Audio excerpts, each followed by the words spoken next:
Good morning, good afternoon, and good night, and welcome to the Amateur Otaku podcast.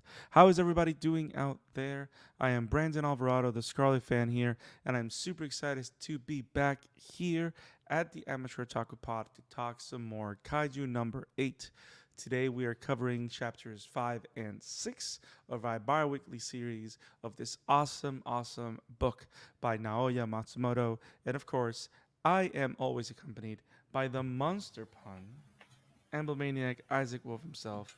What is up, my man? Well, you know that I am a monster filled with puns, so I'm pretty tired, but outside of that, I'm good. Awesome. So, hey, man, I say we jump right into it. Guys, if you love what we do at the Amateur Taco Podcast, make sure you subscribe to our YouTube channel. Click on the like button, click on the bell for notifications so you do not miss any coverages of the great and awesome Kaiju number 8 and other animes and mangas that we cover, like Spy Family, Doron, among others. Make sure you stay tuned for more awesome content. And if you love listening to our lovely voices in podcast form, make sure to check us out on Spotify, Apple Podcasts, Google Podcasts, Radio Public, wherever podcasts are found, Anchor. Our podcast is available everywhere, and you can check our backlog, our 3 years worth of awesome coverages and reviews. But we're here to talk Kaiju number 8. Let's talk Kaiju number 8. So, Isaac, last time we talked about the amazing adventures of Rino Ishikawa and, of course, the one and only Kafka Hibino. Um, we found them getting their asses beat by everyone in existence in that test. And they were already because they're trying to get into the defense force. And now they're about to do the second part of the test, which, according to Reno, for the last 2 years, they said that it used to be dismantling kaiju, which was Kafka's job for the last couple of years, and Reno's second job for the last couple of years. But they found out through this new captain that today's latest test is actually going to be disposing, neutralizing kaijus. So they had to defeat kaijus now, which is crazy. So they're hunting kaijus. Kafka can't use his powers. There's a lot of cool stuff going on. Kafka keeps being shown like an idiot in front of our Asuka or Kikiro, I think is her name. Is Kikiro her name? I Shinomiya? believe so. Yeah. But of course, we're good. I'm going to call her Kiki Asuka. What do you think? Sounds good, right? No Um, comment. I know you love Evangelion. So, Fuck that show. rated R for R. Um, so, Isaac, anything in particular about this chapter? There's a lot of stuff that happens. I want to hear your thoughts. These next two chapters are actually pretty interesting. A lot of stuff, a lot of action, and a big cliffhanger by the end of chapter 6. But on chapter 5, I have things that I really enjoyed about. What did you enjoy the most about it,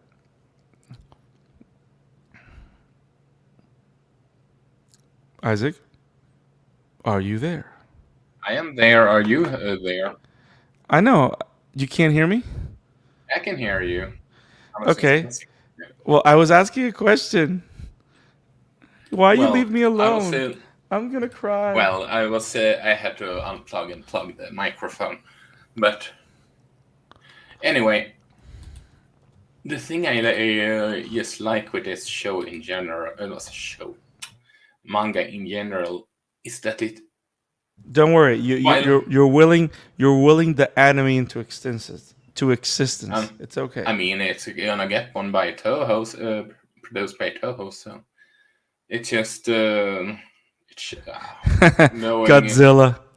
Yeah, I know. It's they just looked at the manga and said, "Oh, merchandise sold," sort of like that. But if I had to guess, I believe I could see it being early 2024.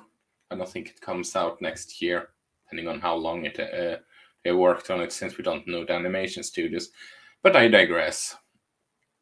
The thing I like with this anime, it's a manga, now I'm doing that again, but it's the fact that, particularly this chapter, is that while it is serious in regarding to what they have to work with and all what they have to learn and all that, yes, it's still continuing its semi-goofy nature of just the interaction in the roster of characters, specifically our two main leads. Yeah, it never It just loses its comedic timing or identity, and all those things. exactly.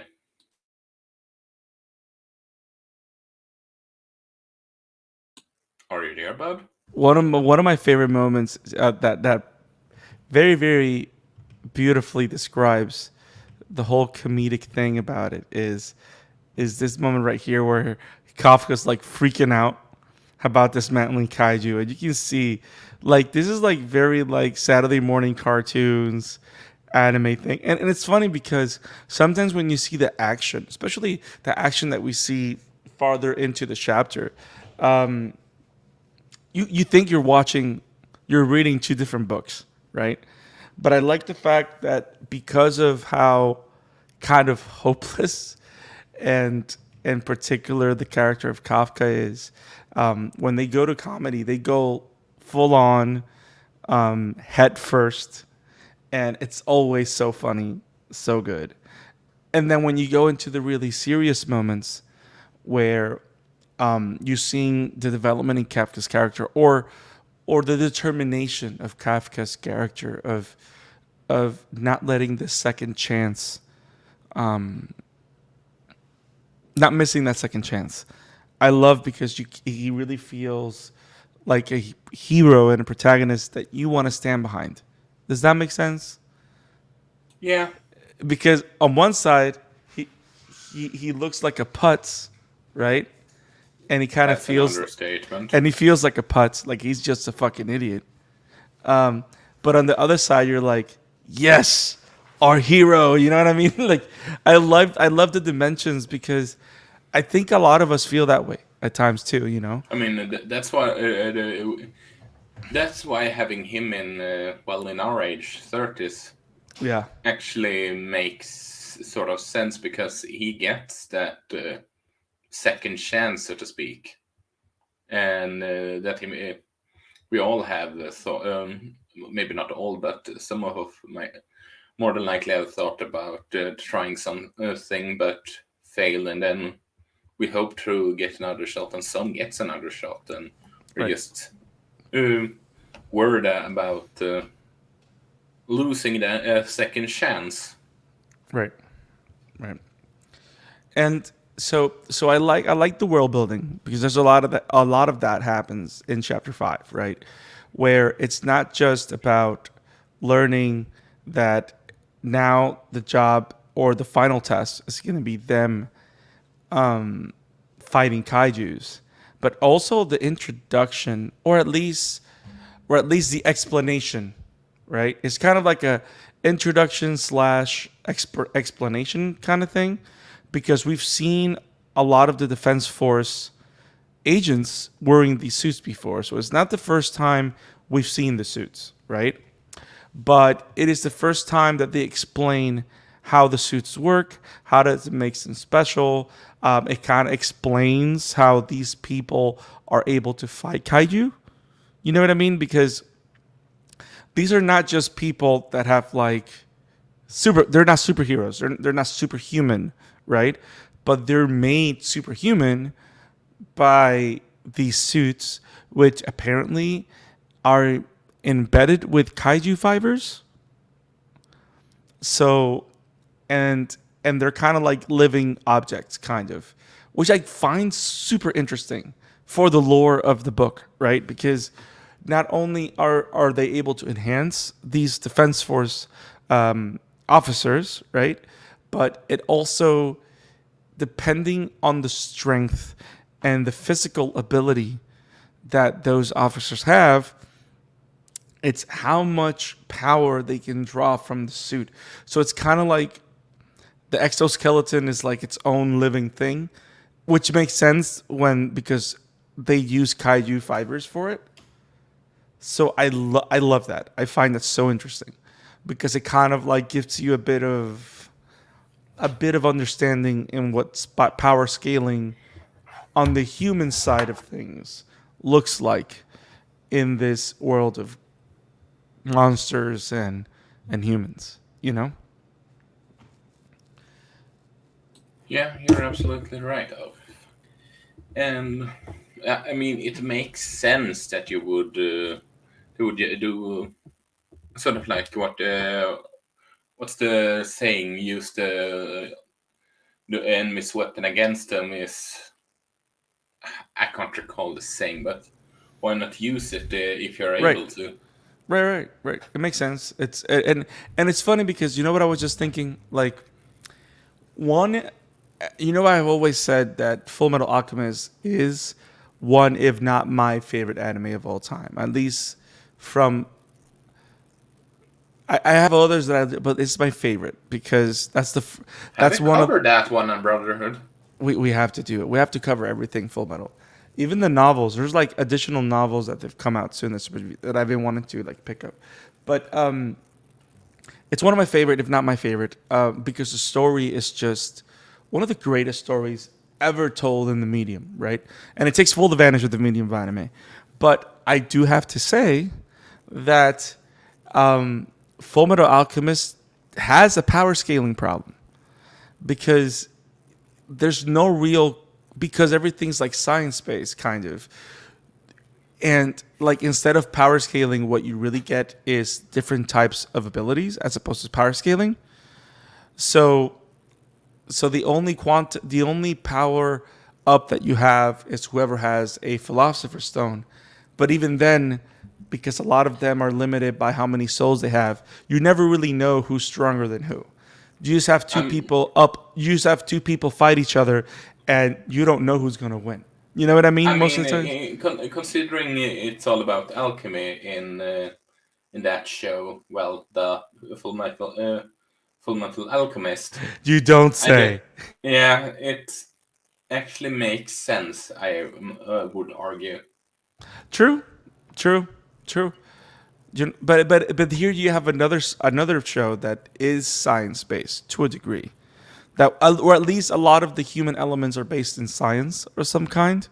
You Yeah, know what I but mean? let's. But here's about monsters, not alchemy, and it's. Let correct Well, me if I'm wrong, because because I haven't seen that movie in a while.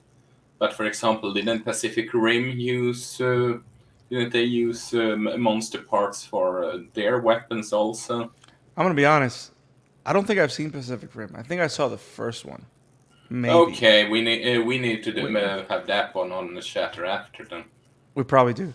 But Yeah. I think what I'm trying to say, because of course I'm not dinging on my favorite show, right? That's not what I'm trying to do. But like for a show I know, I but for know, a but show that's heavily guided by science in a degree or magical science, if that's what we're going to call alchemy, a lot of times if you were to if you were to do a discussion about power scaling or how clear it was, it's not a show or an anime or a story or a book that's clear. But then again, that wasn't its objective, right? That yeah, wasn't the core of it.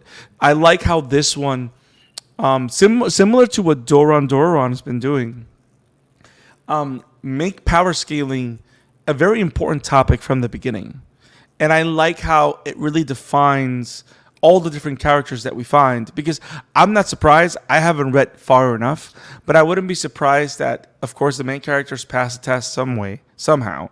And then a lot of the characters that we've been given importance, like you have the three other students that transferred from other colleges, right? Apart from Kikiro, that were able to get some power out of the suit.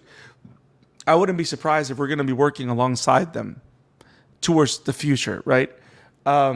So I like the fact that you can see that, apart from the fact that everybody's more stronger, it's stronger than Reno and Kafka combined. Um, I just like that exercise in the science of it. I don't know. I think I have a thing for power scaling. Yeah, but you have, while I understand your comment about science fictional, science based, we have to remember this is sort of like science fiction science. My Hero Academia, that's wrong. Full Metal Alchemist is fantasy science. There are two different scenarios. No. I agree. I agree. So even though both are science based, I would dare argue that you compare apple to pears, or apple to orange, rather. Well, one can make the argument that Full Metal Alchemist is out of its way detailed in its science when it wants to, but power scaling is not one of them. But that's fine. That's kind of the argument I'm trying to make. Like, power scaling is not something that they cared about because the story was the biggest thing and alchemy was just part of the lore. You know what I mean? Like, this one is putting, like Doron Doron, this one is putting it front and center. Like, it's going to be a way of measuring how the actual battles are going to pan out. Does that make sense? Like, like when it came to Dragon Ball, right? In Dragon Ball, power scaling wasn't really a thing. You just knew that Goku was a lot stronger than everybody else. And then you introduced like freaking Piccolo and he was stronger than everybody else. And like that, it was just a fact when they appeared. But then Dragon Ball Z introduced power scaling. Like as a science, like the idea that there's such a thing as power levels and there's certain people that are just going to be more powerful than others and we have to sense and see how powerful they are. You know what I mean? Like it's just like a mechanic that certain shows choose to use, other shows don't use. And I'm just trying to appreciate the fact that I like that Kaiju is doing it, and I do really enjoy how they're doing it, especially with everything we see with Kafka as the test commences. Because and here's why I made this whole spiel about power scaling. I think you'll understand, because it's the whole thing about. So Reno was able to get 8% out of the suit. And then the other people, and then you got Kikiro that was able to get freaking 46%. And like that, the proctor in the exam says, oh, that's the equivalent of a platoon leader. Come on. So she's Super Saiyan and she was just introduced. You know what I mean? It's like when Vegeta was pissed because Trunks was a Super Saiyan before him when he didn't know that was his son. You know what I mean? Like when Trunk arrives and like Vegeta's pissed because he sees him go Super Saiyan and he can't believe it. Because, you know, at that moment where Trunks is introduced, Vegeta hadn't reached Super Saiyan yet, you know? So I just like that, the way they explore that. So here, our main character, which we all know is a human kaiju hybrid, if that's what we're going to call him, right? He can't get anything out of it, which makes sense because he is a kaiju. So it's like the kaiju it's like the kaiju suit draws out the power out of humans, but it cannot draw power if you're a kaiju. That's kind of like the vibe I'm getting. But I don't know. I don't know anything, Isaac. I'm just rambling, okay? Power scaling. You rambling. Hashtag power scaling. Hashtag scales. Hashtag chicken. Like I said, you rambling. That's nothing new. Now, when you saw the moment that he could not put that he outputted, that Kafka could only output 0, and then he said, I'll force it out, and the guy's going, stop it, you look like you're taking a dump. Was I the only one that just cracked up? No. That's what I mean with this just silly moments and all that jazz. Yeah, and then it's just freaking, it's just hilarious. Look at this. It's amazing. No, I don't need a video file. Can I learn how to use the computer one day, Isaac, without making mistakes? Is that even possible? Okay. I just want to make sure. So Like, look at this. He's like I don't know. He's trying to go Kaioken and it's not working. And this guy's losing his mind. I like this guy. I mean, I don't know. It's funny. So And he's one of the higher ups, yeah, if I remind you. yeah, yeah. So so the test begins. Apparently, because he's outputting zero, freaking Kafka cannot even grab a freaking weapon. But also, I like that this chapter and going into chapter 6, it highlights how smart Kafka actually is because he has this certain situational awareness that's very particular, which I like. You know what I mean? Like he acts like an idiot, but he's not all idiot in there. Does that make sense? And and it kind of shows off the whole thing about like because for example, if we didn't know that he always wanted to be a defense force soldier, you would kind of think, but how can he think this way if he never thought about, you know what I mean? Like the only way that it makes sense that he can think that way and strategize is because he did try many times to be a soldier. Does that make sense? Yeah. Because if it was a different character and out of nowhere he's coming up with strategies, it would be out of place. With him, it doesn't feel out of place because you can clearly see that he always wanted to be a soldier and all that. So apparently, Kikiro Shinomiya is like killing kaijus or hanjus. How do you feel about that? The whole thing that depending on the size or the type, they give them different names. I've never heard that before. I've always known that kaiju is a kaiju. Have you seen that before? Or is that a first for you here? From what I can recall, it's the first time for me. But again, it makes sense. People like to categorize, taking sort of like, okay, this is sort of like that, this is that, this is that. I mean, we have science for a reason. True, true, true, true, true.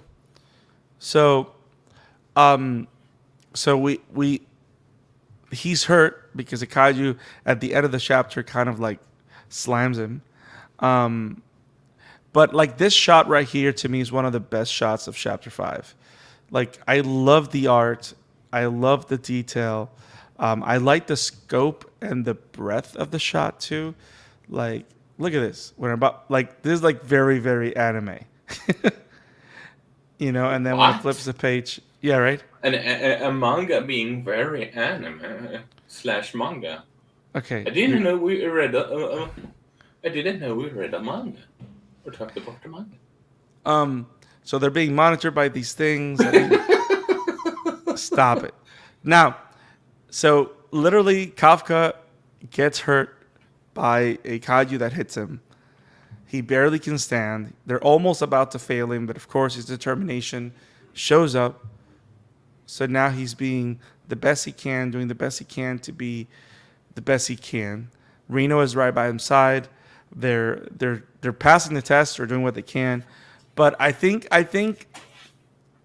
we can reduce everything because there's just a lot of action and we can't show all the panels. We just don't want people to shut this. We don't want Viz to just shut this video down for us reading the whole thing. But there's a lot of action. The test goes on. Everything's awesome. Kikiro is kicking everybody's ass and just like dominating the test. And then after she does like a freaking Mila Jovovich kind of like thing, like that's like the way she destroys the final kaiju, it reminds me like if I was watching Mila Jovovich in Resident Evil. Or Monster Hunter. Or Kate Beckinsale in Underworld. So there's like she has that vibe, apart from the fact that she is Asuka, like period. So once Asuka didn't do anything badass at all in the entire season. She did. The she only cried. time she did something was in your favorite movie, End of Evangelion. Oh my god, you need to stop. I hate you. We all know that you love that movie. Don't Okay. deny that. Stop. So Never. So the whole thing with Kikiro comes to a head because at the end of chapter 6, and no, we're not skipping a lot. It's just that everything you see is just action and Kikiro kicking ass. There, something crazy happens. Like she does the final moves. She's like super badass. Like she does this, like panels. Like I love the action of this book. Like this particular panel right here is just great because it shows how swift, how agile, and how much of a badass she is. Like I like this a lot. Like she shoots from the bottom, goes here, goes up top. It's just crazy. It's everywhere. Kikiro's awesome, no matter how you feel. But the crazy thing is that when she does the whole Mia Jovovich thing, right? She destroys the kaiju. She does the big thing, and once the kaiju is destroyed, and they call the test and say that it's done, it's over, all the kaijus have been neutralized. Something very unexpected happens. Yeah. There's a shadow, and we find another hybrid kaiju, a human hybrid kaiju, and it's kind of crazy because not only are we introduced for the first time to another kaiju that looks or is similar to Kafka, he also, or this kaiju critically hurts Kikiro, and that's where it ends. What a cliffhanger. That is crazy. That is crazy. That is crazy. And what makes it so interesting is the fact that when you look at the facial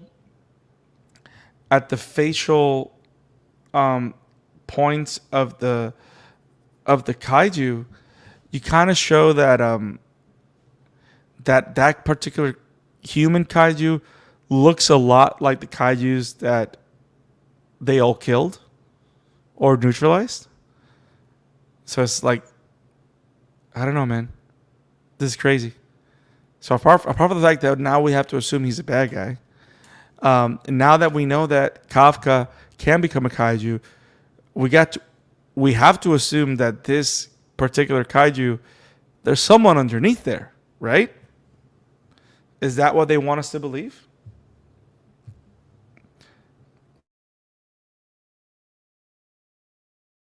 What do you think?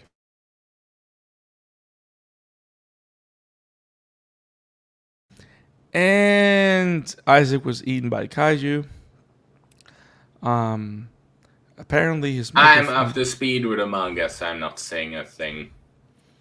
Damn it! Play with me, or say something. Okay, I think he's Winnie the Pooh in disguise. Are you happy now? I mean, they're making a Winnie the Pooh horror movie, so I wouldn't be surprised if. Dear God, we need to cover that one on Chatter after. What is it with you and these weird recommendations? It's me we're talking about. Are you really that surprised? I am not, but that is so much truth. But yeah, so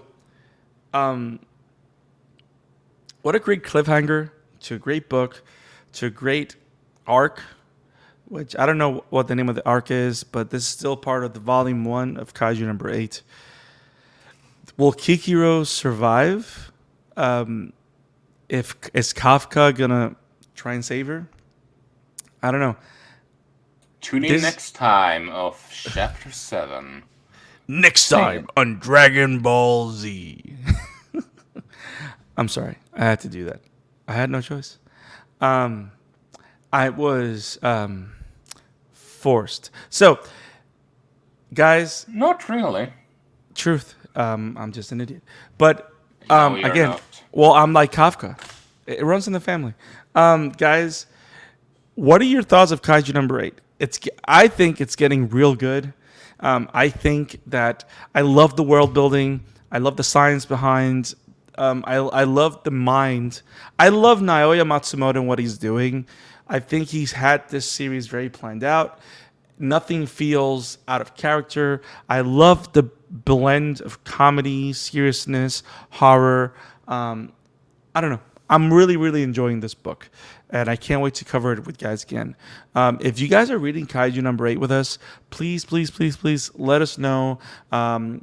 Send us your thoughts on the comments. Send us a link description. Send us a picture of your favorite panel.